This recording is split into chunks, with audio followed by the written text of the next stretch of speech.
Bonjour tout le monde, bonjour et bienvenue de partout d'où vous êtes. Je suis très contente de vous retrouver. Il y a plusieurs personnes qui sont là que j'ai déjà vues, qui étaient là en conférence ou parfois même en atelier ou en formation. Mon nom est Nathalie Bégin et je serai votre conférencière attitrée pour cette conférence Comment résoudre un conflit sans stress. Pour me présenter, j'ai travaillé pendant plus de 30 ans dans les services éducatifs à la petite enfance et depuis 2017, je me consacre à l'enseignement de la méthode Écoute ton corps avec l'école Écoute ton corps. Je suis formatrice, animatrice. J'ai d'autres rôles aussi au sein de l'école, mais ma principale mission, c'est celle-là. Depuis 2020, je suis aussi formatrice pour l'Institut SAE. SAE, ça a été cofondé avec Lise Bourbeau, Jean-Louis Raphaël Mersch pour les professionnels. Alors, on enseigne la méthode Écoute ton corps, mais aux professionnels. Je suis aussi en couple avec 3 filles et j'ai 8 petits-enfants. Donc, j'ai eu beaucoup de monde dans ma vie finalement pour pratiquer ça, résoudre des conflits sans stress. La conférence est enregistrée pour rediffusion ultérieure sur la chaîne de l'école Écoute ton corps, la chaîne YouTube, bien sûr, la chaîne YouTube de l'école.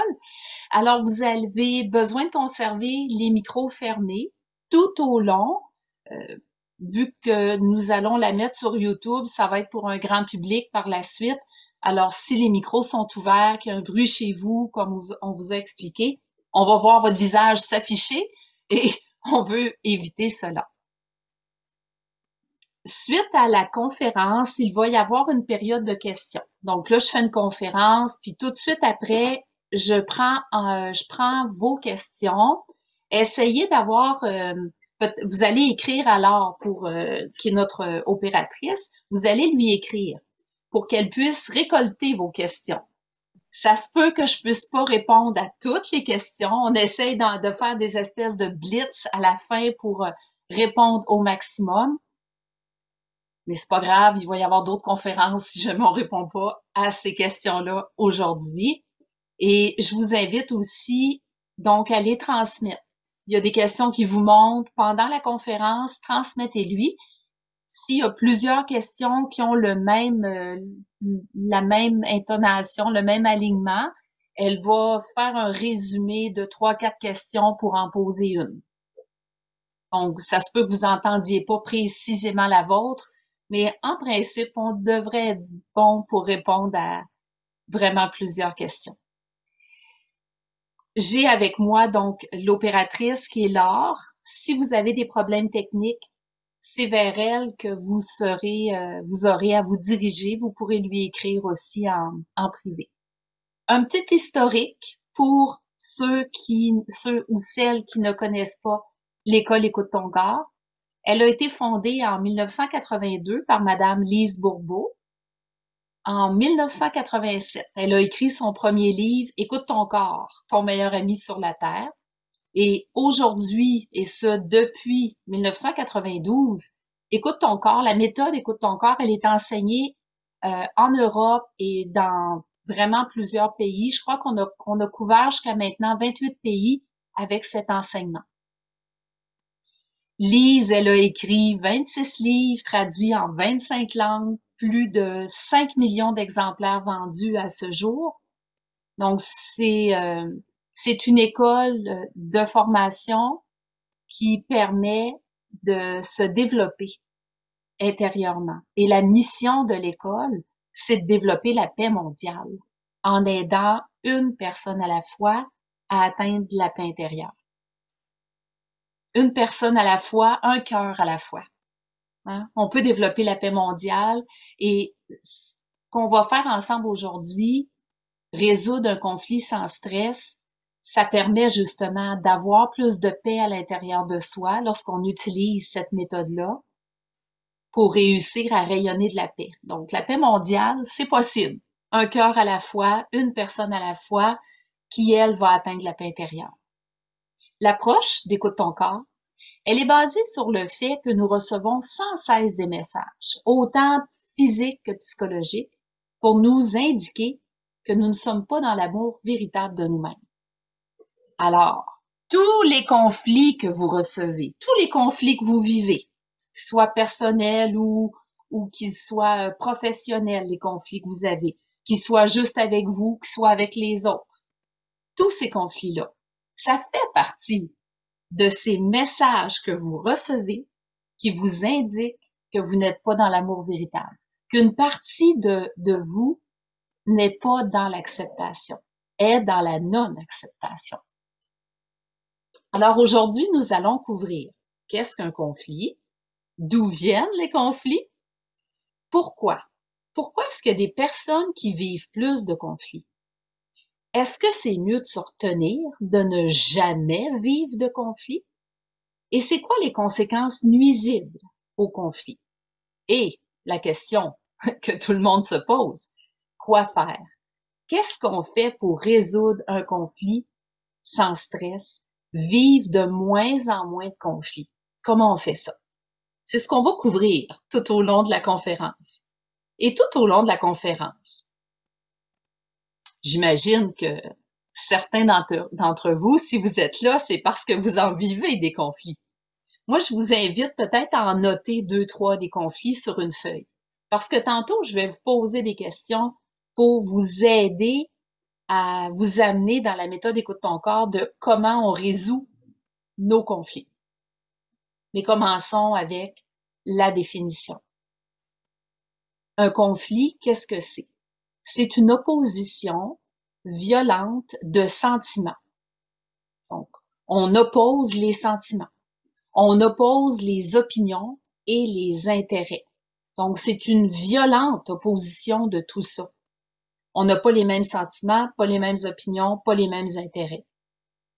Et ça s'applique à chaque fois que deux parties, des individus ou des groupes, peuvent être en désaccord, comme dans un rapport de force.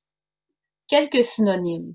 La bataille, les chocs, les combats, la guerre, les hostilités, les luttes, des luttes de pouvoir, des oppositions d'opinion, des affrontements, des débats, hein, ça peut virer en conflit, des désaccords. Un différend peut devenir un conflit. Une divergence, un divorce, bien sûr, des litiges, des malentendus, des querelles, des oppositions, la zizanie. Tout ça, synonyme de conflit. Donc, il y a sûrement quelque chose qui vous parle là-dedans. Donc, quels sont les types de conflits? Alors, on peut avoir des conflits d'idées. On n'est pas d'accord, on n'a pas la même opinion, on a des points de vue différents qui sont perçus comme étant des points de vue opposés. Il peut y avoir des conflits de valeurs. Le différent va porter sur un choix de vie, une idéologie. Vous savez, deux parents qui décident d'avoir des enfants ensemble, ils viennent pas du même milieu, ils n'ont pas les mêmes croyances, donc ça se peut qu'il y ait des conflits de valeurs sur comment éduquer les enfants. Des conflits d'intérêts. Hein, il peut y avoir divergence sur les intérêts de chaque groupe ou de personnes. Nous pouvons vivre des conflits donc avec soi et avec les autres, autant au plan personnel que professionnel. Alors, d'où ça vient? D'où ça vient un conflit? Ben, premièrement, ça vient de nos croyances mentales, notre façon de penser qui, elle est influencée par la génétique. Qu'est-ce que j'entends par la génétique? J'entends la mémoire familiale. Elle est influencée, nos croyances mentales, elles sont influencées par nos peurs. Nos peurs, elles sont reliées à chacune de nos blessures.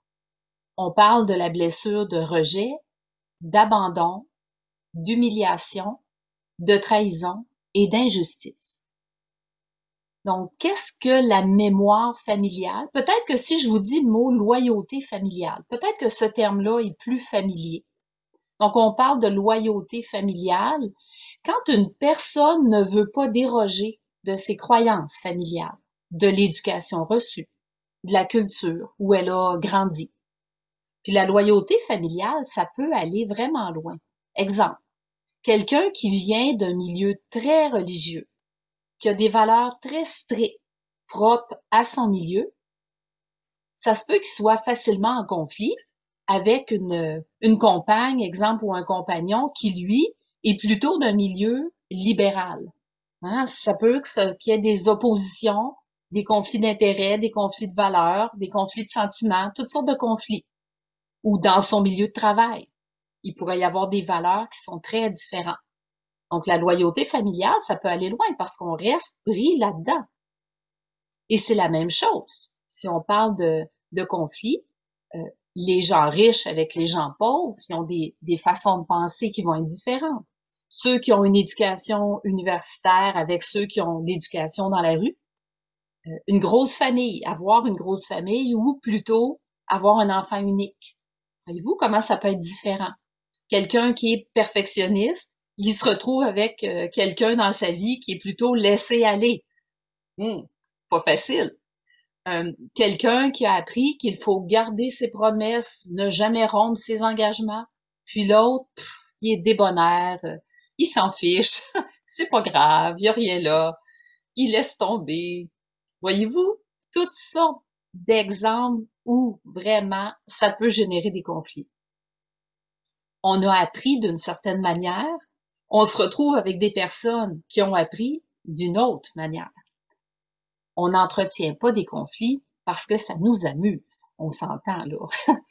On se dit pas le matin en se levant, « Ah, matin, là, je vais générer des conflits. » On fait pas ça. C'est pas ça qu'on veut dans la vie. Mais non. Le problème, c'est que lorsqu'on vit un conflit, on est convaincu d'avoir raison. On est sûr que nous, on a le bon point de vue. Et c'est là qu'on laisse notre ego prendre le dessus.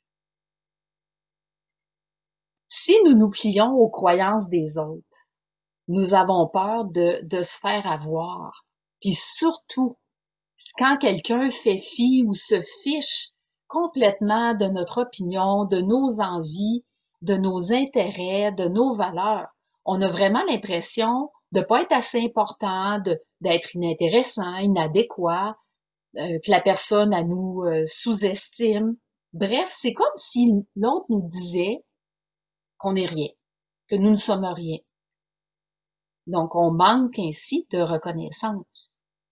Les conflits avec d'autres personnes sont définitivement plus difficiles. Une des grandes sources de stress dans les conflits, c'est lorsque nous sommes avec des personnes qui sont proches. On dirait que plus on l'aime, la personne, plus le conflit, il vient nous impacter émotionnellement, mentalement, puis même physiquement. Et c'est une grande source de stress à ce moment-là.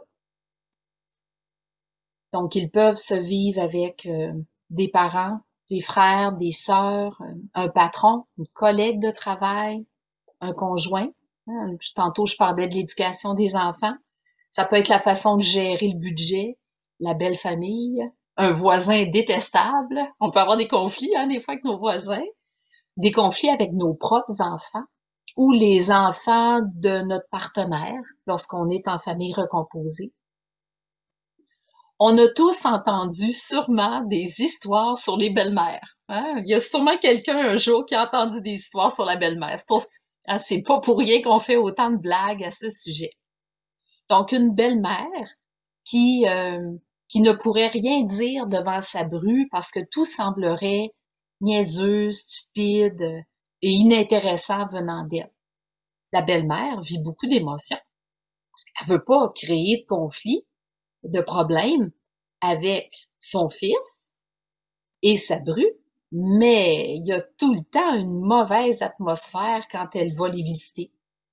Et sa belle-mère, pas sa belle-mère, la belle-mère, en vient à se taire, et lorsqu'elle va rendre des visites, c'est pas agréable. C'est normal que qu'une telle situation fasse vivre de l'injustice ou de la trahison.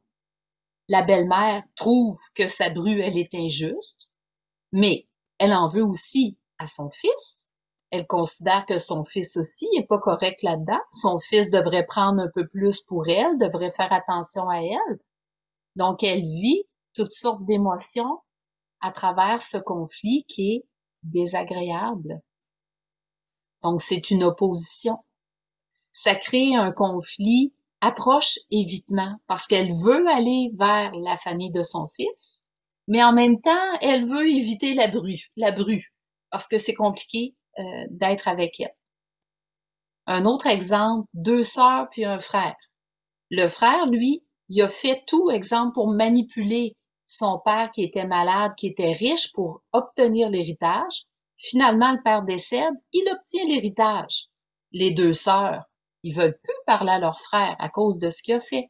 Donc, des conflits, encore une fois.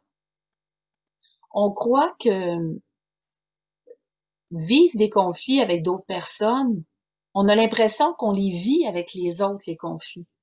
Mais en fait, c'est jamais avec quelqu'un d'autre qu'on vit un conflit. Très drôle, hein, d'entendre ça. Je vais le redire. On a l'impression qu'on vit les conflits avec les autres, mais en fait, c'est jamais avec les autres. Dans la réalité, c'est jamais avec quelqu'un d'autre.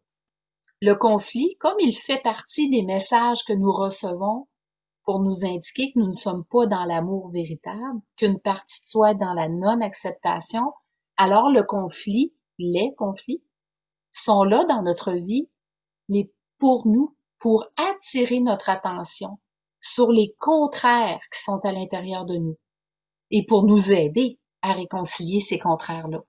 Nous avons tous des oppositions en soi et des contraires à l'intérieur de soi. Alors, le conflit, il vient nous mettre la lumière là-dedans pour nous dire, ah, tu vis un conflit à l'extérieur, c'est qu'il y a déjà un conflit à l'intérieur et tu as besoin de réconcilier ce conflit-là. Un conflit signifie deux façons de penser qui s'opposent.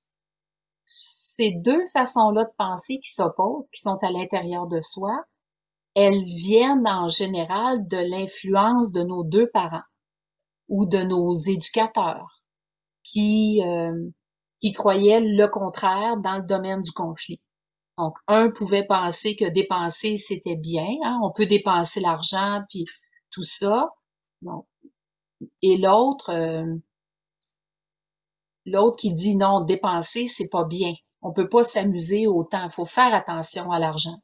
Donc, voyez-vous, juste au niveau de l'argent, on peut se retrouver avec un conflit interne parce qu'on a été influencé par nos deux parents qui, eux, avaient des pensées différentes. Moi, j'avais une mère qui était plutôt économe, mais j'avais un père qui était très dépensier pour toutes sortes de choses. Donc, moi, j'avais un conflit interne en rapport avec l'argent. Et quand je rencontrais des gens, parfois des gens qui dépensaient, ça me faisait vivre des émotions. Là, j'essayais de les convaincre qu'il fallait économiser. Et l'inverse, quand je rencontrais des gens qui économisaient beaucoup, là, je leur disais, voyons, tu peux pas juste économiser, il faut quand même que tu t'amuses un peu dans la vie. Et le conflit, là, il est à l'intérieur de moi par cette influence-là que j'ai eue de mes deux parents. En psychologie, on dit qu'il y a trois types de conflits. Donc, il y a l'approche-approche, l'approche-approche, le conflit approche-approche. C'est lorsqu'on veut aller vers deux objets ou deux buts, mais qui ne peuvent pas être atteints simultanément. Exemple. Monsieur veut faire plaisir à sa femme pour sortir. Hein, sa femme lui a demandé de sortir, puis là, il veut faire plaisir à sa femme. Il reçoit un téléphone en même temps, sa mère, la belle-mère en question, qui a besoin de lui pour réparer quelque chose chez elle. Il veut faire plaisir aux deux, il a le goût d'aller vers les deux, hein? Mais il peut pas le faire les deux simultanément. Un autre exemple du conflit approche-approche, qu'on peut se retrouver à l'intérieur de soi, vouloir reprendre avec son ex-compagnon, mais en même temps, vouloir être libre puis ne pas avoir de compte à rendre. Voyez-vous? Je veux les deux. Comment je fais pour gérer les deux? Il y a comme un conflit. Plus simplement, je pars en voyage, mais j'ai deux destinations attrayantes. Le Mexique, les Caraïbes. Ah! Il y a un conflit interne sur la décision à prendre, le choix à faire. Il y a un autre type de conflit qui est évitement. Donc, lorsqu'on veut éviter un objet ou un but ou une personne et que ça entre en contradiction avec l'évitement d'un autre. Je vous donne un autre exemple pour vous expliquer ça. Quelqu'un qui veut éviter de fumer, mais si elle le fait, elle pourra pas éviter de manger un petit peu plus. les gens qui arrêtent de fumer, souvent, c'est ça qui arrive. Là, ils se mettent à manger, ils compulsent dans la nourriture. Un autre exemple, euh, d'évitement dans le conflit, c'est d'avoir à prendre la décision, est-ce que je fais le ménage de telle pièce, j'aime pas faire le ménage, disons, est-ce que je fais le ménage de telle pièce ou de telle pièce? Dans les deux cas, on voudrait éviter de faire le ménage. Donc, on se retrouve dans le conflit d'une façon ou d'une autre. Il y a la troisième manière, c'est le conflit approche-évitement. Donc là, il y a les deux mots qui sont dedans. Alors, c'est lorsqu'il y a qu'un seul objet ou un but ou une personne, mais qui suscite deux comportements opposés. Donc, le conflit approche-évitement, ça intervient quand le même but est à la fois attirant et repoussant. Donc, ça fait qu'on est ambivalent.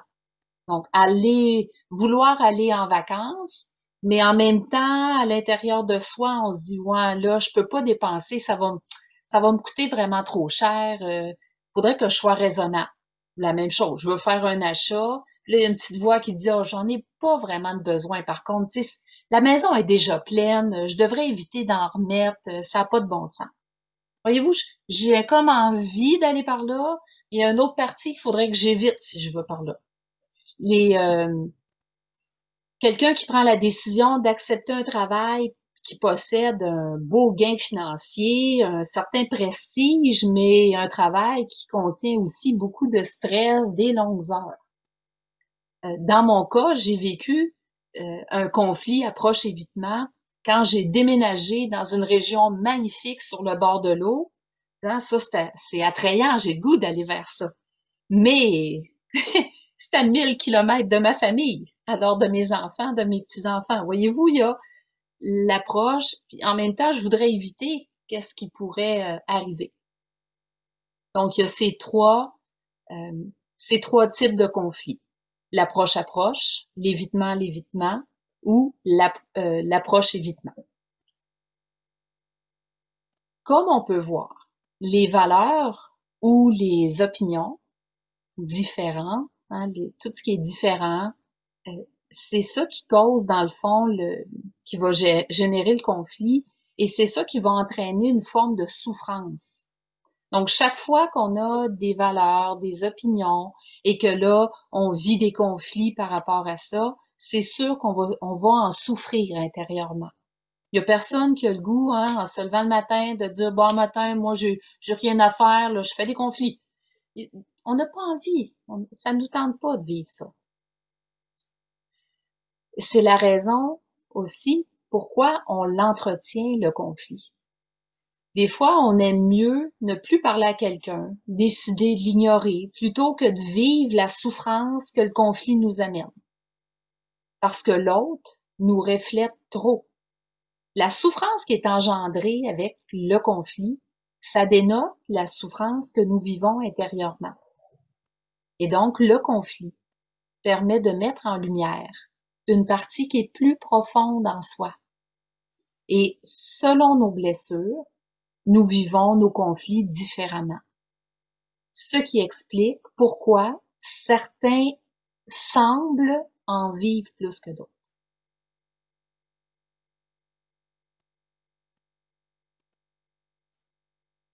La personne qui vit du rejet croit qu'on la traite de nulle quand quelqu'un la contredit. Donc, elle va être plus du type à fuir, à s'écraser, à se faire petite, à pas dire ce qu'elle vit intérieurement. Ce genre de personne, donc, nous donne l'impression de ne pas vivre autant de conflits. Mais c'est vraiment juste une impression. Exemple, 2 serveurs au restaurant, il y en a un des deux qui dit toujours à l'autre quoi faire et l'autre vit beaucoup d'émotions. Donc, au lieu de parler puis de s'affirmer, ben il s'écrase, il se fait petit, mais il va être plutôt du type à fuir. Ce deuxième serveur à qui on disait toujours quoi faire, il planifiait de quitter le restaurant plutôt que d'aller parler puis de résoudre le conflit finalement. Celui qui vit la blessure d'abandon, il se sent délaissé, pas aimé, pas assez important. Alors, soit qu'il va se rendre malade pour attirer de l'attention, soit qu'il va se plaindre, il va soupirer beaucoup, mais il dit pas vraiment qu'est-ce qu'il vit. Il a trop peur d'être abandonné. Une personne, exemple, une personne qui est très occupée sur son ordinateur ou sur Internet, et l'autre, lui, se sent délaissé, mais il parlera pas. Il a trop peur d'être abandonné. L'autre blessure qui est l'humiliation, la personne va vivre des conflits quand elle se sent humiliée, abaissée, indigne. Elle va essayer d'éviter d'en parler parce qu'elle a beaucoup trop peur de blesser l'autre personne si elle se met à parler. Un exemple, c'est une fille qui demeure chez son père, puis est rendue adulte, mais là, pour le moment, elle n'a pas le choix d'habiter chez son père. Puis lui, il s'arrange pour l'humilier, l'abaisser, mais surtout quand il y a des visiteurs, en disant tout ce qu'il fait pour elle. Donc, elle, au lieu de parler, ben, elle se sauve dans sa chambre, puis elle va manger en regardant la télévision. De plus en plus, plutôt que de faire face au conflit. Donc, voyez-vous, ce sont des gens qui, en apparence, ces trois-là, semblent pas trop vivre de conflit parce qu'ils parlent pas.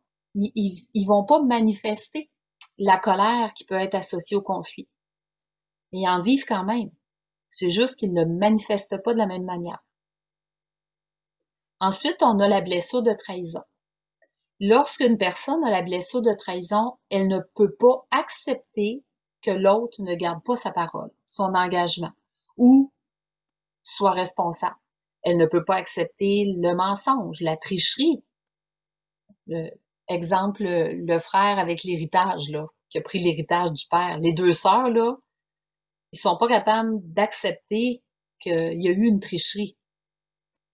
Cette personne le dit à tout le monde quand il y a un conflit. Elle en parle. Elle, on le sait qu'il y a des conflits qui sont vécus. Elle n'aura pas même de difficulté à médire ou à calomnier s'il le faut. Si elle est en grande souffrance, c'est sûr qu'elle va le faire. C'est le genre, la trahison, là, c'est le genre à renier l'autre, lui fermer la porte, piou, directement la porte au nez ou claquer le téléphone. Ne plus vouloir voir l'autre ou entendre l'autre. Et en plus, lorsque c'est la blessure de trahison qui est là, la personne, elle est plus du genre à attendre que l'autre lui amène des excuses. Pour elle, là, c'est vraiment l'autre qui est en tort. Puis elle le manifeste. Exemple, une fille qui aurait marié quelqu'un qui ne rentre pas dans les standards de la famille et elle et son père ne se sont pas vus depuis 25 ans. Hein? Ça arrive, ces choses-là. Ceux qui ont la blessure d'injustice, là, ils vont vivre des conflits quand ils se sentent critiqués ou qu'ils sont critiqués. Ils se sentent pris en défaut, pas corrects. Dès qu'ils reçoivent une critique, ils se sentent pris en défaut, pas corrects, pas aimés tels qu'ils sont. C'est le genre à devenir très froid. Puis, mais froid, là, froid. Hein, je sais pas si ça vous est déjà arrivé de devenir froide ou froid avec quelqu'un.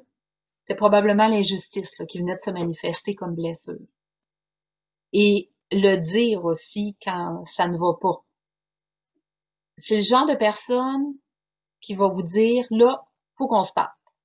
Avant de pouvoir continuer la relation, on a besoin de faire une mise au point. Lui, il veut arranger la situation pour que ça soit clair. Sinon, c'est pas juste. Faut quand même de la justesse dans la relation. Alors, il va y avoir beaucoup de justifications, beaucoup d'explications pour essayer de faire accepter son comportement. Il veut arranger, dans le fond, parce que lui, il s'accuse de ne pas avoir pensé à tout et de vivre un conflit. La personne, elle s'en veut même à elle-même, là. Puis elle a peur aussi de ce que l'autre va penser d'elle. Donc, dès que vous êtes dans la trahison ou l'injustice, c'est plus manifeste le conflit. On le sait davantage. Versus les trois autres, le rejet, l'abandon, l'humiliation, ils vont vivre le conflit, mais ça va plus rester à l'intérieur d'eux. Quand vous vivez des conflits avec des personnes du même sexe, ça peut être trois blessures. L'injustice, le rejet, l'humiliation qui sont en cause. Donc, avec le même sexe, l'injustice, le rejet, l'humiliation. Il y a, il y a beaucoup d'exemples de rejet, d'injustice qui est vécu aussi à cause du complexe d'Oedipe, qu'il y a une jalousie entre la mère et la fille, ou le père et le fils. Pour les personnes du sexe opposé, quand vous êtes avec une personne du sexe opposé, les blessures qui peuvent apparaître, c'est plutôt la blessure d'abandon, de trahison ou d'humiliation. Dans le même exemple d'un complexe d'Oedipe, monsieur, il est convaincu que sa femme l'aime moins que son fils, et là, il vit de la trahison avec elle ou se sent abandonné. Ou l'inverse, hein? Madame est convaincue que monsieur l'aime moins que leur fille, et elle vit de la trahison, se sent abandonnée. Ce genre de conflits dans les familles avec les enfants sont très fréquents et très subtils aussi. Et plus tard, ces mêmes conflits-là, ben, ils deviennent plus gros, ça se transfère dans les relations de couple. Alors, pourquoi est-ce qu'il y a des personnes qui semblent beaucoup plus, même en conflit que d'autres? C'est selon la gravité des blessures qui sont là. La gravité des blessures, la profondeur de la blessure, l'intensité de la blessure, c'est ça qui détermine l'importance de l'ego. Plus la blessure est grande, plus l'ego va prendre la place dans le conflit. Il y a aussi ceux-là qui font semblant de ne pas vivre de conflit pour différentes raisons. La peur d'échouer en se confrontant à quelqu'un d'autre, la peur de vivre trop d'émotions, la peur de perdre le contrôle, la peur de perdre quelqu'un, etc. Hein, c'est des peurs. Quand on fait semblant de ne pas vivre de conflit. Ça peut aussi être à cause de la croyance de pas être assez important pour écouter ses vrais besoins et puis s'affirmer. Est-ce qu'il y en a ici qui croient ça? Hein, de pas être assez important là, dans un conflit, j'écouterai pas mes besoins, ça vaut pas la peine que je m'affirme, je suis pas assez important, j'en vaux pas la peine. Ben, ceux-là, ces gens-là, qui font comme s'ils n'en vivaient pas de conflit ou qui se dévalorisent beaucoup, ces gens-là se font beaucoup plus de tort que ceux-là qui vivent les conflits ouvertement. Tous les conflits nous font vivre beaucoup d'émotions, nous font vivre de l'hostilité, de l'agressivité, de la colère, de la haine, nous font vivre des rancunes, des peurs, etc. là, hein, au niveau des émotions désagréables. Donc, les conflits nous font vivre beaucoup de souffrance. Alors, quand on fait semblant de ne pas vivre de conflit, on vit de la colère envers soi-même. La violence qu'on dirige vers l'autre lors d'un conflit, elle est alors dirigée contre soi quand on se retient d'exprimer le conflit. Plus les conflits durent longtemps et plus ils causent des problèmes, pas seulement au plan mental, mais au plan émotionnel, au plan énergétique, au plan physique. Au plan mental, quand on est en conflit, êtes-vous d'accord, hein? On est obsédé là, par le conflit, par la personne qui est en cause, puis ça nous tourne dans la tête. Même au point d'avoir de l'insomnie au niveau mental, du plan mental, de l'anxiété, parfois même des envies de vengeance. Et ça peut même emmener des problèmes de mémoire. Au niveau émotionnel, dans le plan émotionnel, j'en ai mentionné quelques-unes, là, des émotions tantôt, l'hostilité, la rancune, le ressentiment, etc. Mais ça peut même arriver quand on est en conflit, au plan émotionnel, on se met à pleurer pour rien. On devient hyper émotif et la moindre petite contrariété, pouf, me fait réagir. Au plan énergétique et physique, lorsqu'on est en conflit, notre énergie, avez-vous remarqué, hein, elle est de plus en plus basse. On est plus fatigué quand on vit des conflits. Et en plus, on peut développer plein de maladies. des ulcères à l'estomac, de l'hypertension artérielle, des problèmes de digestion. Quand on dit je suis pas capable de le digérer, celui-là, ben c'est ça. Ça peut dégénérer en maladie. Ça peut aller jusqu'au cancer si vous vous retenez dans le conflit. Les maladies plus graves, elles viennent de conflits entretenus avec nos parents depuis qu'on est très jeune et qu'on n'a pas vraiment voulu regarder jusqu'à maintenant. Mais plus tard, nous vivons des conflits avec d'autres qui sont là pour attirer notre attention sur ce qui n'est pas réglé en nous Sur la formatage. avec nos parents. Donc, avec les deux parents parfois juste avec un des deux. Puis au niveau de l'être, là, au niveau spirituel, quand vous êtes en conflit, vous êtes plus en contact avec votre puissance personnelle. Surtout si vous choisissez de vous soumettre ou d'admettre que l'autre est supérieur et que vous êtes inférieur parce que vous voulez pas vous affirmer, prendre votre place.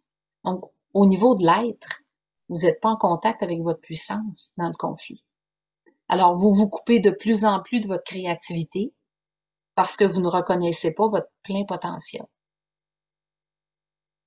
Alors, quoi faire?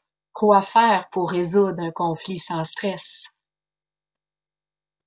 Avant de vous amener les pistes de solutions, je voudrais vraiment que tout le monde pense à un conflit que vous vivez avec quelqu'un dans le moment.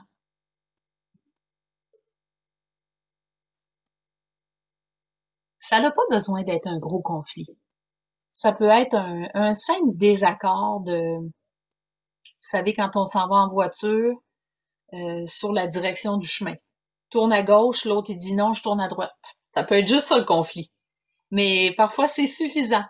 Donc, ça n'a pas besoin de d'être gros.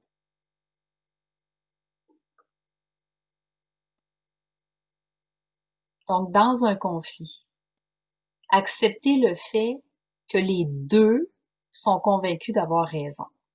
Ça, c'est la première chose à faire. Accepter le fait que les deux sont convaincus d'avoir raison. Tourne à gauche, non, je tourne à droite. Les deux sont convaincus d'avoir raison pour le bon chemin. Et dans un conflit, accepter le fait que les deux ont une blessure d'activer, puis en général, c'est la même. En général. Mais les deux, dans un conflit, ont une blessure d'activer. Je vous vois sourire, j'ai l'impression que ça vous parle. Plus c'est difficile d'accepter cela, ou d'accepter le fait que vous devriez chercher une solution, plus ça veut dire que votre orgueil prend le dessus sur vous. Et là, ce n'est plus vous. C'est pas votre cœur qui décide, mais c'est votre ego qui est rendu très fort. Quand pour vous, là, c'est vraiment difficile d'accepter que les deux sont convaincus d'avoir raison, que les deux sont convaincus d'avoir une blessure activée. Quand c'est difficile pour vous, c'est parce que l'orgueil est en train de prendre la place, prend toute la place, et là, c'est l'ego qui mène. Puis là, je vais vous dire, accepter, là, ça veut pas dire être d'accord. J'ai pas besoin d'être d'accord, ni de comprendre mentalement pourquoi l'autre pense de cette manière-là. Souvenez-vous que nous avons tous des croyances mentales qui sont présentes en nous, et ce, depuis la tendre enfance. On a été éduqués d'une certaine manière, on a appris à penser d'une certaine manière. On n'a pas nécessairement les mêmes croyances qui nous viennent. Donc, je peux penser qu'il faut tourner à gauche, puis l'autre peut penser que c'est le temps de tourner à droite. Là, ça me génère un conflit. Donc, dans votre exemple de conflit avec une autre personne, vous allez regarder quelle attitude vous n'acceptez pas de sa part. C'est quoi vous aimez pas dans le conflit? C'est quoi vous aimez pas de l'autre? C'est quoi l'attitude que vous n'arrivez pas à accepter de l'autre? Qu'est-ce qui vous dérange chez l'autre?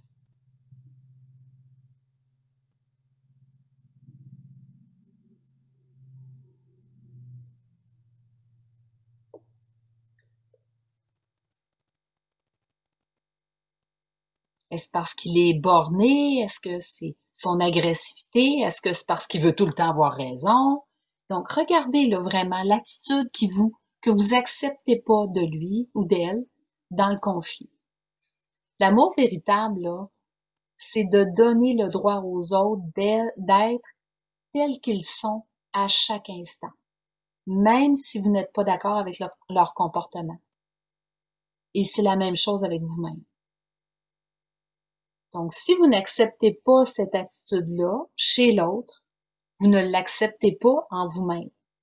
Vous vous aimez pas vous non plus quand vous êtes comme ça. Donc, vous vivez un conflit intérieur si toutefois ça vous arrive d'être comme ça, ou vous essayez de vous contrôler pour jamais être comme ça. Et tant il y a si longtemps que vous allez vouloir que l'autre change, il est parfaitement normal qu'il va continuer d'agir comme ça. Chaque fois qu'on veut que l'autre change, l'autre, hein, il est dans son ego, l'autre aussi. Il tient mordicus, il est convaincu d'avoir raison. Fait que lui, il va continuer. Donnez-vous donc le droit de ne pas être capable d'accepter, de vous accepter tous les deux pour le moment, en souhaitant y arriver un jour. Donc, donnez-vous le droit que pour le moment, ça se peut que je sois pas capable d'accepter son attitude dans le conflit. Donc, se donner le droit, déjà, c'est un signe d'amour et d'acceptation. On est en train de dire, ça, c'est beaucoup trop gros pour moi, je suis pas capable d'accepter ça pour le moment. Je vais vous donner l'exemple du couple qui a un enfant et puis qui a un conflit au sujet de l'éducation des enfants. Monsieur croit que les enfants doivent gagner leur argent. Ça, c'est sa position. Lui, il est convaincu que ce qu'il dit, c'est vrai. Il est convaincu d'avoir raison. C'est comme ça qu'il a appris, c'est ça qu'il veut pour ses enfants. Madame, elle est portée à donner de l'argent en cachette en plus, parce que là, elle veut pas faire de conflit avec son mari. Elle donne de l'argent en cachette à ses fils, à ses enfants. Donc là, on se demande, qu'est-ce que cette situation-là nous fait vivre? Hein? De quoi est-ce qu'ils s'accusent mutuellement tous les deux? Parce que les deux s'accusent dans le conflit. Donc, dans votre situation, de quoi vous accusez l'autre?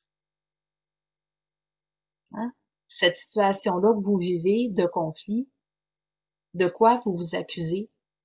Et l'autre, il vous accuse de quoi? Dans la situation avec monsieur, madame, monsieur accuse madame d'être beaucoup trop permissive. Et madame accuse monsieur d'être injuste et trop sévère envers les fils. Elle l'accuse de pas être capable de s'ajuster au temps nouveau, puis devrait savoir, son mari, que les enfants d'aujourd'hui, ils ont besoin de plus d'argent qu'avant.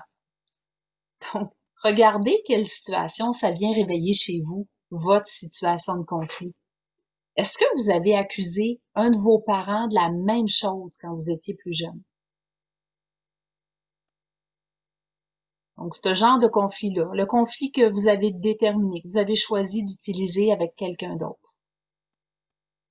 Vous accusez l'autre de quoi? Et ce dont vous l'accusez. Ce genre de conflit-là, la situation que vous vivez. Est-ce que vous avez accusé un de vos parents de la même chose quand vous étiez plus jeune? Donc, si je reviens avec mon exemple, monsieur, madame, là, est-ce que monsieur aurait accusé sa mère d'être trop permissive, comme il accuse sa conjointe? Peut-être qu'il a même accusé son père de ne pas l'être assez. Peut-être que lui a souffert de ça. Peut-être qu'il est devenu le contraire du parent permissif, puis là, lui est devenu sévère. On doit gagner son argent. Peut-être que son père, il était très sévère, puis il s'est promis de ne jamais être comme lui. Hein? Peut-être la madame, là, peut-être qu'elle a eu un père très sévère qui ne donnait rien, puis elle s'est dit, moi, je vais faire le contraire de ce que mon père a fait, le contraire de ce que ma mère était. Voyez-vous, c'est tout le temps un conflit, quelque chose qui est pas réglé, puis qui vient de bien plus loin que le conflit présent. Donc, ça peut arriver parfois qu'on ne sait pas de quoi l'autre nous accuse. Mais l'important, c'est de savoir, nous, de quoi on l'accuse. De quoi j'y en veux l'autre. Parce que c'est sûr qu'il y a un lien à les faire avec vos parents. Ça peut être vos parents, peut-être vos éducateurs aussi, vos professeurs. Ça peut arriver. Quand c'est au niveau, disons, vous vivez un conflit au travail, ben, prenez le temps d'aller voir qu'est-ce qui s'est passé à l'école. Est-ce qu'il y a des liens à faire de ce que j'ai vécu quand j'étais à l'école? Donc, prenez un instant pour faire le lien avec votre parent.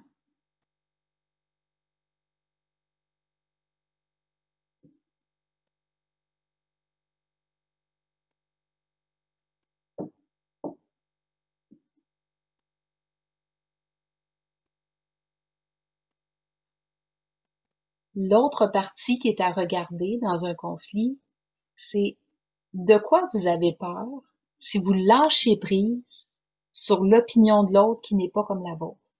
De quoi vous auriez peur si vous lâchez prise au niveau du conflit?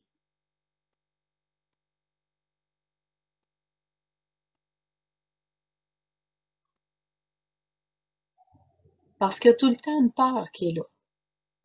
Et je vais vous le dire, ça demande une bonne dose d'humilité que de mettre l'ego de côté pour aller voir la cause réelle du conflit. L'ego aime pas tellement ça quand on fait ce chemin-là. Lui, il préfère la séparation. Il préfère l'opposition. Il aime bien ça dire, c'est la faute de l'autre. Il comprend rien. Sa façon de penser est pas logique. Il y a juste à changer, ça va aller mieux. C'est tellement facile de penser comme ça. Mais ça, c'est l'ego qui vous mène. Alors, regardez de quoi vous auriez peur si vous lâchez prise, soit sur l'opinion de l'autre, sur sa manière d'agir, ce sur quoi vous êtes en conflit. Puis acceptez le fait que l'autre, il a la même peur que vous. La peur que vous allez trouver pour vous, l'autre, il a la même peur.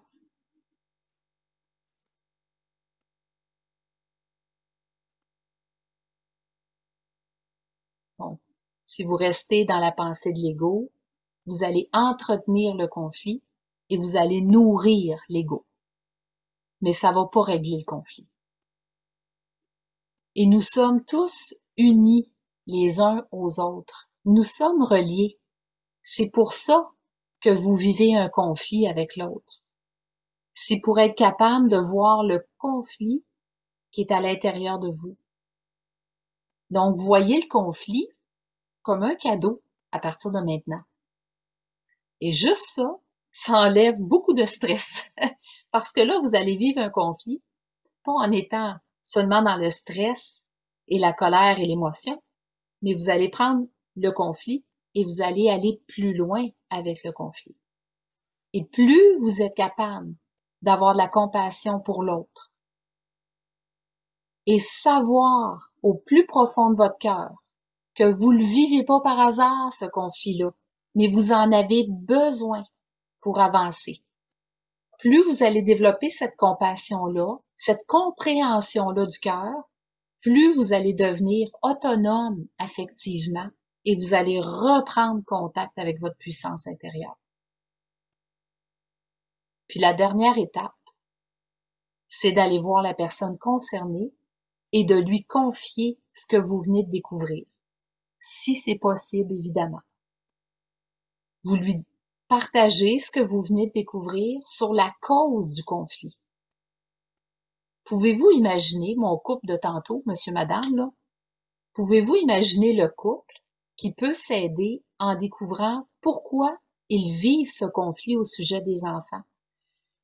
Combien cet échange sera bon pour leur relation? Combien cet échange va développer de l'intimité avec les deux? Et plus vous arriverez à gérer les conflits sans stress, en reprenant contact avec ce que vous vivez, reprendre contact avec mes croyances, mes peurs, mes blessures, les jugements des parents, au lieu de seulement accuser l'autre, plus vous allez arriver à faire ça, plus vous allez voir l'autre et le conflit comme un cadeau dans votre vie. plus vous allez être capable à ce moment-là de créer des ententes avec l'autre, au lieu de rester dans l'attente et le conflit. Vous allez être capable de trouver des compromis. Vous allez être capable de négocier, de faire un engagement avec l'autre. Vous allez créer de la flexibilité en vous et dans la relation. Vous allez ouvrir votre perception.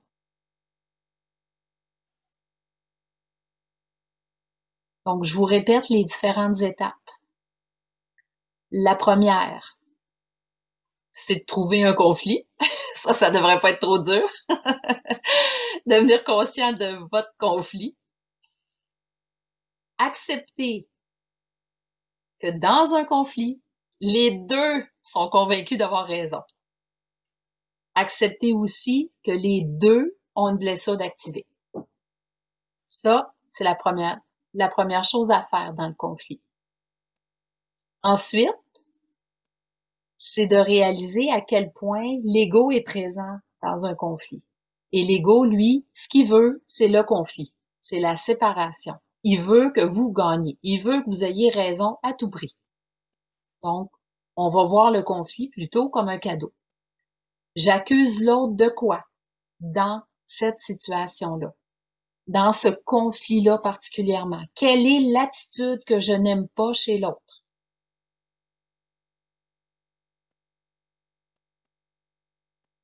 Une fois que j'ai trouvé l'attitude,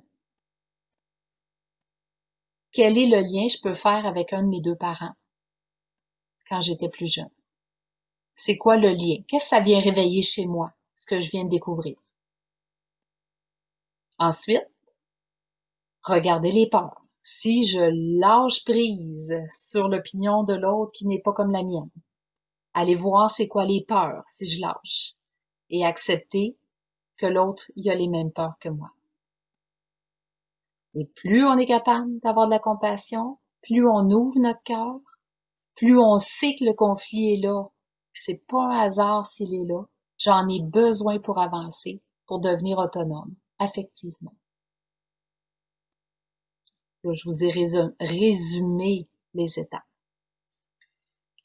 Si vous n'arrivez pas à régler un conflit par vous-même, parce que ça se peut, ça arrive, que le conflit est tellement gros ou tellement prenant ou tellement souffrant que c'est difficile. Alors donnez-vous le droit, en acceptant l'idée que ce conflit vient réveiller quelque chose de très douloureux pour vous. Vous pouvez, à ce moment-là, demander de l'aide. Ça peut être pour vous-même seulement, pour vous faire cheminer là-dedans avec une consultante. Il y a des consultantes à Écoute ton corps qui peuvent vous aider, que vous trouverez sur le site. Mais lorsque c'est avec une personne, une deuxième personne, vous pouvez demander l'aide d'un médiateur, d'une tierce personne qui, elle va être capable d'être objective.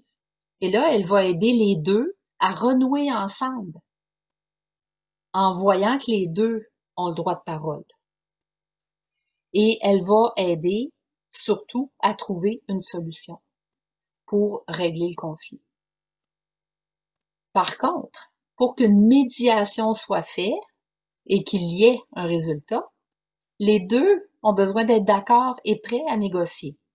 Si j'ai un conflit, exemple avec mon voisin, conflit de clôture, son arbre déborde sur mon terrain puis qu'on n'arrive pas à s'entendre, on va voir un médiateur pour se faire aider. Il faut que les deux, il faut que mon voisin et que moi, on soit d'accord pour aller se faire aider et négocier. C'est aussi fortement suggéré quand on va vers un médiateur de noter par écrit ensemble c'est quoi l'entente qu'on prend. Bon, ça peut être une belle alternative. Tantôt, je vous ai dit qu'on vit des conflits avec l'autre, mais on peut vivre des conflits avec soi-même. Donc, lorsque c'est un conflit avec vous-même, vous refaites les mêmes étapes que plus haut au sujet des jugements des parents pour savoir d'où viennent vos façons de penser. Donc, si vous vivez un conflit interne, disons, moi, j'avais un conflit avec l'argent. Donc, parfois, je dépensais trop, parfois, j'économisais vraiment trop. J'avais comme pas de juste milieu entre ça. C'était tout un ou c'était tout l'autre, puis ça me créait des conflits internes. J'étais seule à vivre mes conflits, là. Mais des fois, ça débordait avec mes filles, là. Je leur disais, ben là, tu dépenses trop. Ah non, là, t'économises pas assez. J'étais tout le temps prise là-dedans. Alors, ce que j'ai fait, c'est d'aller voir comment mes parents pensaient au niveau de l'argent. C'était quoi le conflit interne qu'il y avait dans la famille par rapport à l'argent? Ça vient d'où cette façon-là de penser? La loyauté familiale, elle vient d'où? J'ai acheté ça de qui, cette croyance-là? Ces deux croyances-là opposées qui s'opposent à l'intérieur de moi. Et ensuite, là, on a deux croyances qui appartiennent une à maman, une à papa. Parfois, ben là, je dois revenir vers mon centre puis me demander qu'est-ce que je veux véritablement? Qu'est-ce que je veux véritablement? À chaque instant, à chaque moment, quand il est question d'argent. Donc là, on décide, hein, c'est prendre une décision qui est grand temps d'écouter mes besoins et qu'il n'y a personne sur la terre, il n'y a personne qui a la mission d'écouter mes besoins. Il y a juste moi qui peux le faire. Donc, c'est la même chose pour vous. Quand vous vivez un conflit avec vous-même, posez-vous, faites le lien avec vos parents. C'est d'où ça vient, ces façons-là de penser, qui créent un conflit à l'intérieur de vous. Et demandez-vous qu'est-ce que vous voulez véritablement. Décidez qu'il est grand temps de commencer à écouter vos besoins et il n'y a personne qui est là pour répondre à vos besoins. C'est de cela vous êtes responsable. Seul vous pouvez le faire. Si vous attendez après les autres, je vous le dis tout de suite, vous risquez d'attendre longtemps, vous risquez d'être frustré et déçu et de générer de nouveaux conflits. Plus vous réglerez vos conflits, plus vous allez en régler des conflits vous-même, plus vous allez être fier de vous. Et ça va avoir aussi des impacts positifs, autant dans votre corps physique, émotionnel que mental, parce que ça prend beaucoup d'énergie pour garder un conflit actif. Trouvez-vous que c'est plus intelligent de régler au plus vite le conflit plutôt que de l'entretenir puis d'entretenir toutes ces émotions-là? Parce que dans un conflit, ça finit toujours par être perdant-perdant. Même si on a l'impression, qu'il y en a un qui dit « Ah, moi j'ai gagné ». Non, on gagne pas. Il y a des perdants. Donc, c'est important de gérer le conflit autrement. Donc, parlez à votre ego qui, lui, veut vous faire croire que c'est la faute de l'autre, que c'est l'autre qui devrait faire les premiers pas pour résoudre le conflit. Parlez à votre ego. Parce que sinon, vous allez tourner en rond. Puis vous allez continuer de vivre ce conflit-là. Et souvenez-vous qu'en réalité, on n'a jamais de conflit avec les autres. L'extérieur, c'est juste un reflet de mon intérieur. Donc, c'est pas un conflit avec l'autre que j'ai. C'est un conflit que j'ai entre deux parties de moi-même. Alors, en résolvant les conflits, je vais permettre à toutes les parties en moi de s'unir, de devenir un. C'est comme ça aussi avec la lumière et la noirceur. La lumière gagne sur la noirceur. Et on doit tous en arriver là un jour. La noirceur ne pourra jamais gagner sur la lumière, alors autant le faire tout de suite, le plus tôt possible. Si vous avez une maison éclairée puis qui fait noir, noir, noir dehors, vous ouvrez une fenêtre, la lumière va se mettre à éclairer à l'extérieur. Ou l'inverse, vous êtes dans une pièce non éclairée, il fait noir dans votre pièce, vous ouvrez la fenêtre, le soleil va rentrer à l'intérieur, la lumière va entrer à l'intérieur. Donc, c'est pas important de savoir qui va gagner, c'est vous qui allez en profiter le plus en gérant tous les conflits. Et vous allez vivre de moins en moins de stress, plus que vous allez résoudre les conflits. Et comme je le disais, c'est pas nécessaire de commencer par des gros conflits. Vous pouvez, pour vous pratiquer, commencer avec des petits. C'est ce qui c'est ce qui met fin à la conférence comme telle. Est-ce que vous avez des questions? Donc, vous écrivez à Laure les questions que vous avez, puis Laure, tu vas pouvoir ouvrir ton micro. Nous allons faire un blitz pour répondre aux questions. Merci Nathalie. J'ai une première question. Si tu es prête? Oui, tout à fait. Je suis prête. La première question dans le chat, c'est comment savoir si le conflit qu'on vit est lié à un conflit d'enfance avec le père ou la mère? Si tu veux que je te la relise. Non, c'est bon. Je voulais juste, je plaçais dans mon cerveau comment j'allais articuler ma réponse. Je voulais pas qu'il y ait de conflit intérieur à l'intérieur de moi. OK. Comment on sait si c'est le conflit qu'on vit, si c'est un lien avec notre parent, notre mère ou notre père? Ben, en fait, ça dépend. Si, je vous dirais que d'une façon générale, quand on vit un conflit avec le sexe opposé, on peut aller voir notre parent du sexe opposé. Si on vit un conflit avec le même sexe que nous, on peut aller du côté de notre parent du même sexe que nous. Mais c'est pas une équation parfaite, ça. Parce que ça peut arriver que parfois, on ait quelque chose, un lien à aller faire avec nos deux parents. Moi, le conflit que je vivais, je l'ai vécu avec l'argent, là, je le vivais avec moi, je l'ai vécu aussi avec un de mes conjoints. Et voyez-vous, moi, j'avais un lien à faire avec mes deux parents. Donc, c'est très individuel aussi comme réponse qui pourrait arriver. Merci. Prochaine question. Tu as parlé tout à l'heure de l'ego, puis de parler avec son ego. On avait une personne qui me demandait comment se parler avec son ego et est-ce que tu peux donner des exemples concrets? Certainement. Je vais redonner mon exemple d'argent avec mes conflits intérieurs là, par rapport à ça.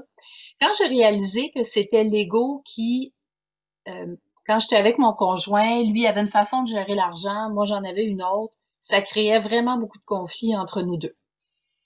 Et quand j'ai réalisé que on avait tous les deux raison en fonction de nos croyances, là j'ai lâché prise sur lui, sa façon de penser. Et j'ai fait mon lien avec mes parents, tout ça. Puis là, je me suis dit, OK, sachant que c'est l'ego qui veut créer ce conflit-là, qui veut créer cette séparation-là et qui l'entretient, qui la nourrit, j'ai besoin de parler avec mon ego. Fait que moi, je parle comme je parle avec ma copine, avec ma chum de fille, mon ami. Bon, mon chéri, je le sais, là. T'es en train de vouloir que je lève les gants de boxe puis j'aille me battre pour défendre mon point de vue qui est tellement important, mon point de vue. J'ai tellement raison, moi, dans la vie. Moi, je parle comme ça, avec un peu d'humour. Je le sais que c'est ça que tu veux que je fasse. Mais moi aussi, j'ai quelque chose à te partager. C'est pas ça maintenant que je veux. Maintenant, j'ai le goût d'aller plus dans mon cœur. Donc là, je vais te faire vivre une expérience de lâchons prise sur le point de vue de l'autre. Une nouvelle expérience que plutôt que de repousser ce que je veux pas, je vais plutôt aller avec ce que je veux. L'ego, vous savez, il est composé de mémoire mentale. Il se base sur le passé pour définir l'avenir. Il n'est pas jamais, lui, dans le moment présent. Et donc, l'ego, il a besoin d'être rééduqué, qu'on lui donne de nouvelles mémoires. Et pour ça, il faut vivre des nouvelles expériences. Donc, juste de parler à votre ego, quand vous sentez là que vous le sentez dans votre corps là, que ça va aller au combat. Je vais gagner. Je vais me battre jusqu'au bout pour avoir raison sur le conflit. On le sent, ça, à l'intérieur de soi. Et quand vous le sentez, stop. Respire. Apaise ton ego en parlant avec. Mon petit chéri d'amour, mets-toi de côté, on va vivre quelque chose de différent. Simple comme ça. Gardez ça simple. Amusez-vous en parlant avec lui. Prochaine question? Oui. On a eu beaucoup de questions sur les parents et les blessures. Donc, la première question, ce serait si actuellement on vit un conflit avec l'un de nos parents, est-ce qu'on doit faire le lien avec quelque chose qu'on a vécu dans notre enfance? Oui, bien sûr, de la même manière. De la même manière, un conflit avec un parent, ça date pas d'hier. Moi, j'ai eu un conflit avec mon père pendant un certain temps, mais ce conflit-là, il était débuté il y a bien longtemps. Quand moi, vous savez, on évolue hein, au niveau des blessures. Je peux me retrouver quand je suis plus petite, plus jeune, je peux être dans une blessure d'abandon avec mon papa, justement. Et j'ai tellement peur d'être abandonnée, j'ai tellement peur de pas être aimée que je vais me soumettre. Mais là, rendu adulte, là, j'ai plus de force, je vais aller plus au combat. Je vais avoir plus le conflit ouvert avec ce même parent-là. Donc, ce conflit-là que vous vivez avec votre parent, il n'a pas démarré nécessairement dans le présent. La source profonde n'est pas démarrée dans le présent. C'est démarré quand vous étiez plus jeune. Ok. Alors, la question qui découle un petit peu de tout ça, on avait une personne qui nous a dit, donc, est-ce qu'on peut dire que toutes nos blessures viennent de nos parents? En fait, toutes les blessures euh, ont été éveillées par nos parents, mais on les portait déjà, elles sont déjà inscrites dans notre âme à notre naissance. Avant même de venir au monde, elles sont inscrites dans notre âme, mais elles vont être éveillées par nos parents, par leur comportement, leur attitude, parce que eux-mêmes ont des blessures. Mhm. Et comment faire lorsque notre parent est actuellement décédé? Ah, tu peux le faire juste en visualisation. L'âme de ton parent va se réjouir. Si tu arrives à faire la paix à l'intérieur de toi, ça va rayonner aussi énergétiquement. Vous allez rayonner la paix autour de vous et ça va communiquer avec l'âme de ton parent. Tu fais la même démarche, la même, et là tu le fais en visualisant au lieu d'aller partager concrètement avec la personne. Mhm. On avait une question maintenant qui concernait je vais te la lire. Que faire avec une personne qui vit un conflit avec nous, qui devient en colère, mais qui ne veut pas nous écouter, qui refuse d'écouter notre point de vue? Ça arrive quand même assez souvent quand on vit un conflit. L'autre, il est tellement dans son ego, il veut rien savoir d'entendre notre point de vue. Souvenez-vous que l'autre est convaincu d'avoir raison. Donc, accepter, je vais répéter ce que j'ai dit tantôt là, accepter que l'autre est convaincu d'avoir raison et accepter que l'autre est dans sa blessure. Donc là, c'est l'ego qui parle à travers lui. Donc, c'est la première chose à faire. Il n'y a pas de transformation s'il n'y a pas d'acceptation. Puis accepter, ça ne veut pas dire être d'accord. Je suis pas d'accord que l'autre ne veuille pas entendre mon point de vue. Mais même si je m'acharne, même si je l'attache après un poteau puis que j'y donne mon point de vue de force, il prendra pas plus. Ça va rentrer par une oreille, ça va ressortir par l'autre puis il va être encore plus fâché. Accepter que l'autre, il a le droit d'être dans une limite d'être humain à ce moment-là, que sa blessure est activée, puis il est convaincu d'avoir raison. Pourquoi? Parce que lui aussi a ses croyances, lui aussi a son bagage interne, lui aussi a ses liens parentaux à faire. Une autre question qui allait un petit peu dans le même sens de ce que je viens de te demander. Comment savoir de quoi l'autre nous accuse? Est-ce qu'il faut lui demander? Ben, c'est toujours intéressant de vérifier avec l'autre dans un conflit, pas pendant que les gants de boxe sont dans les airs. Ça, c'est dangereux, là, de dire tu m'accuses de quoi, là. Ouf! Ça peut dégénérer. Mais vous savez, quand c'est un peu apaisé, vous êtes capable de vous parler, puis que toi, tu as fait ta démarche interne, puis tu es en train de la partager à l'autre, s'il a le goût de l'entendre, évidemment. Et là, tu peux dire, toi, est-ce que ça t'arrive de m'accuser dans le conflit? Puis si oui, tu m'accuses de quoi? Donc, là, tu peux avoir une bonne idée. La personne va pouvoir te le partager. Soyez ouvert à entendre, par contre, ce qu'il a à dire. Lui, il n'a pas fait la conférence, là.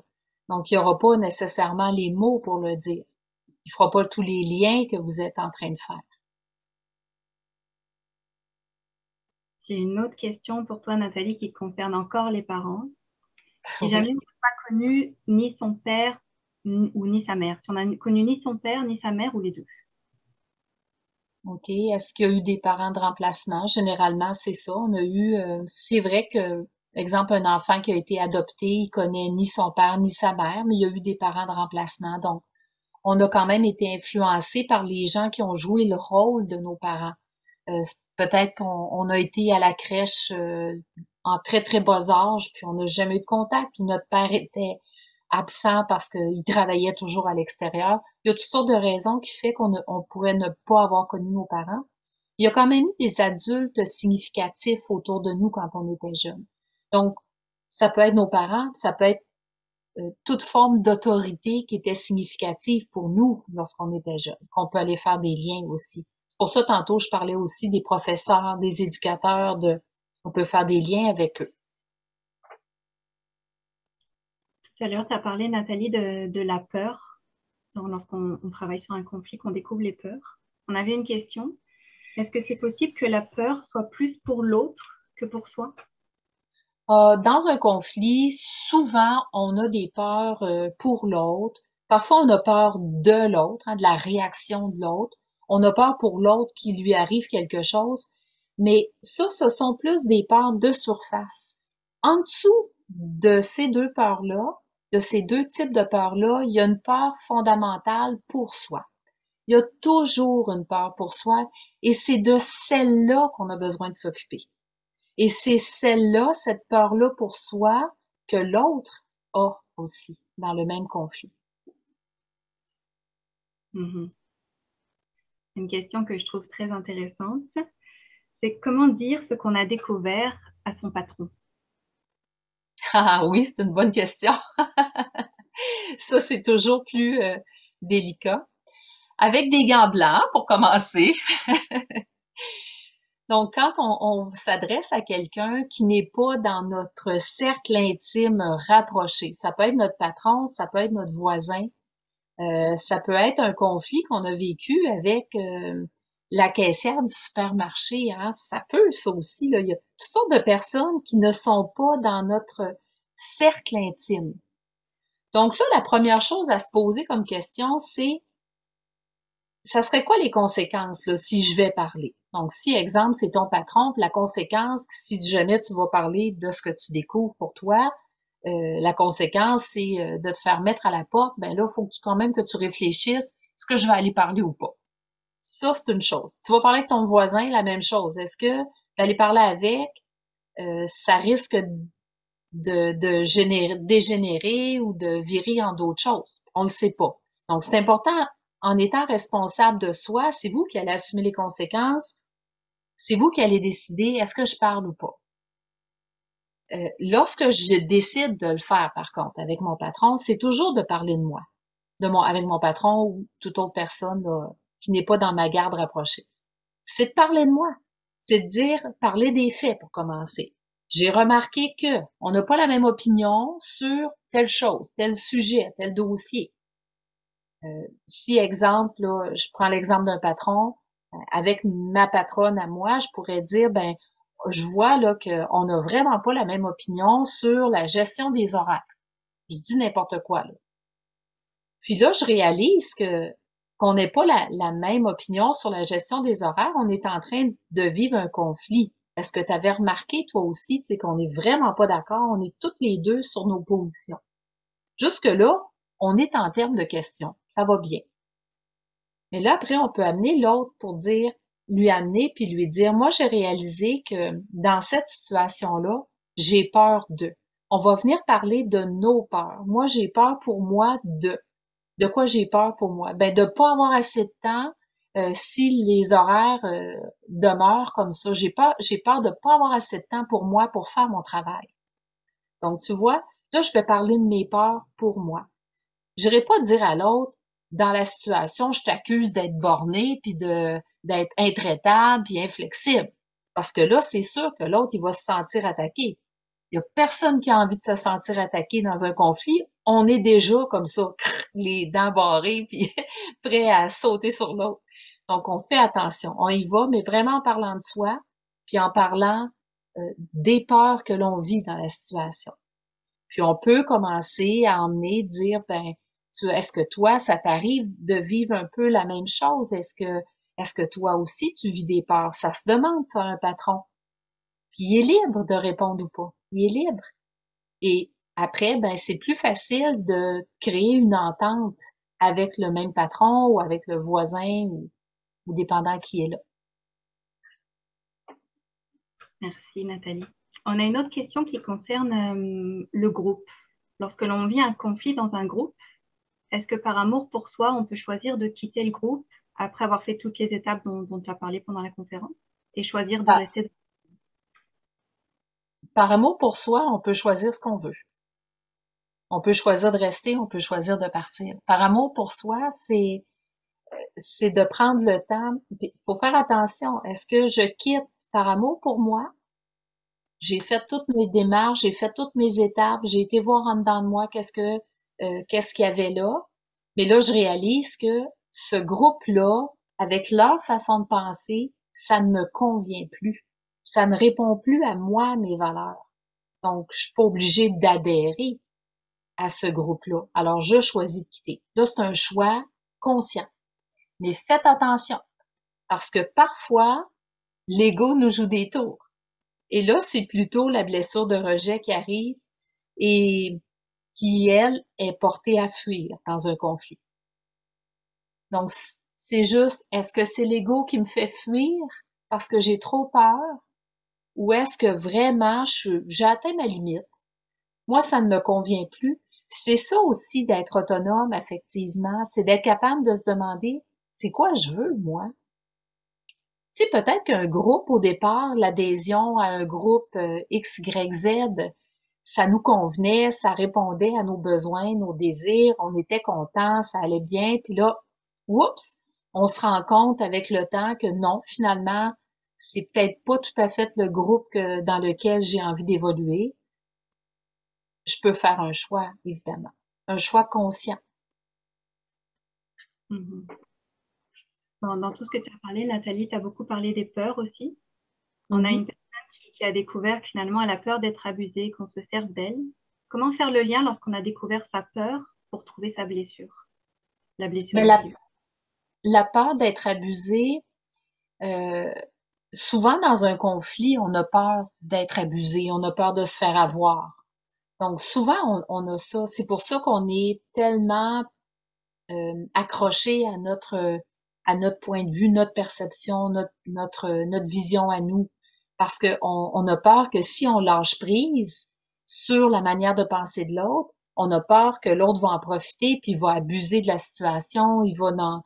Fait que ça peut être toutes les blessures pourraient le vivre, mais je te dirais que la blessure de trahison peut être un petit peu plus, parce que elle est euh, dans la blessure de trahison, il veut comme tout le temps la vérité, il veut, et là, dès qu'il n'y a pas de vérité, tu sais, il est méfiant, puis lui, il va générer plus la séparation, il va être le premier, tu sais, à vouloir renier l'autre, fermer la porte au nez, votant, tu sais, il se méfie tellement qu'il pourrait être le premier à vouloir faire ça, mais en même temps, c'est peut-être lui qui vit le plus cette grande peur-là d'être abusé. Mm-hmm. Et quand tu dis, quand tu parlais de lâcher prise sur la peur et le conflit, qu'est-ce que tu veux dire exactement par lâcher prise? Est-ce que tu peux l'expliquer? Oui. Lâcher prise, premièrement. Lâcher prise, vous voyez, moi, je fais toujours ce geste-là, hein, lâcher prise. Lâcher prise, c'est pas laisser tomber. Lâcher prise, c'est pas abandonner. Lâcher prise, c'est permettre. Permettre à ce qui est là d'être là. L'autre, il pense d'une certaine manière. J'ai beau m'accrocher à essayer qu'il pense différemment, il pense d'une certaine manière. Donc, lâcher prise sur ce qu'il pense. J'ai pas le contrôle de le faire penser comme je voudrais qu'il pense. Donc, lorsque je veux lâcher prise, je peux me poser quelques questions. Peut-être que ça pourrait être même le sujet d'une conférence complète, le lâcher prise. Ça pourrait être bien intéressant. Mais rapidement, pour vous aider à lâcher prise, posez-vous la question, quand j'arrive pas à lâcher prise, là, quand il arrive une situation, j'ai peur de quoi? Ça, on se pose toujours cette question-là pour s'aider à lâcher prise.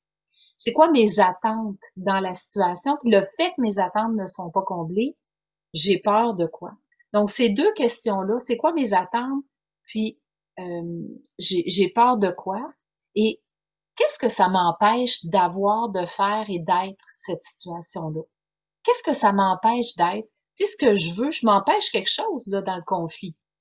Donc, qu'est-ce que je m'empêche?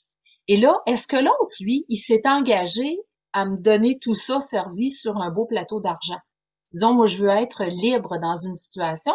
Est-ce que l'autre s'est engagé à ce que je sois libre? Ben non, il y a personne qui peut s'engager envers moi à ça. Alors, lâcher prise sur ce que l'autre va penser pour me permettre, moi, d'aller vers ce que je veux aller. Mais se souvenir que lâcher prise, ce n'est pas abandonner. C'est pas laisser tomber. C'est permettre à ce qui est là d'être là. Ouvrir le cœur, ouvrir l'esprit, puis de dire, je suis pas d'accord. C'est pas ma préférence, le fait qu'on soit en conflit. C'est pas ma préférence de voir qu'il pense ainsi l'autre. Mais est-ce que je veux mettre mon énergie à essayer de changer l'autre, changer sa façon de penser, ses croyances, ou si je veux mettre mon énergie sur moi, à être bien, même si l'autre pense comme ça. Et ça, c'est le grand défi. C'est ça de l'amour véritable. Donc, permettre à ce qui est là, pour moi, commencer à remplir mes besoins, combler mes besoins à moi. J'ai regardé deux questions qu'on nous avait posées qui étaient un peu similaires, alors je vais les mélanger pour n'en faire qu'une. OK. Lorsqu'on a repéré l'origine du conflit, notamment en regardant l'origine de nos relations parentales, qu'on a compris, mais qu'on n'arrive toujours pas à résoudre le conflit, est-ce qu'il existe des outils, notamment des outils écoute ton corps, pour aider à apaiser le conflit? Ben, comme je vous le disais tout à l'heure, ça arrive parfois qu'il va y avoir on a fait tout notre chemin intérieur, euh, on n'arrive pas à résoudre le conflit. Parfois, on a besoin d'aide. Donc, on peut aller demander de l'aide. Et ça peut être l'aide d'un médiateur neutre, ça peut être l'aide d'une consultante de l'école Écoute ton corps aussi. Donc, il y a toutes ces... mais allez demander de l'aide. Hein. Quand on n'arrive pas à faire quelque chose, vous avez 200 kilos à lever. Non, c'est trop gros, 200 kilos. Vous avez 50 kilos à lever. C'est lourd, 50 kilos, là. Ça se peut que tout seul, vous y arrivez pas. Vous avez besoin d'aide. Donc, vous allez demander de l'aide. On peut demander de l'aide physique, mais on peut aussi demander de l'aide pour s'aider au niveau du cœur, au niveau mental, au niveau spirituel, au niveau psychologique. Faites-vous aider. On a une très belle question qui sera peut-être la question de la fin, je ne sais pas. D'accord. Si je vis des conflits récurrents avec une personne qui m'est chère, que j'arrive à découvrir mes peurs, que j'arrive à parler avec mon ego, que j'arrive aussi à conscientiser que l'autre est mon miroir, alors est-ce que je ne vivrai plus de conflits?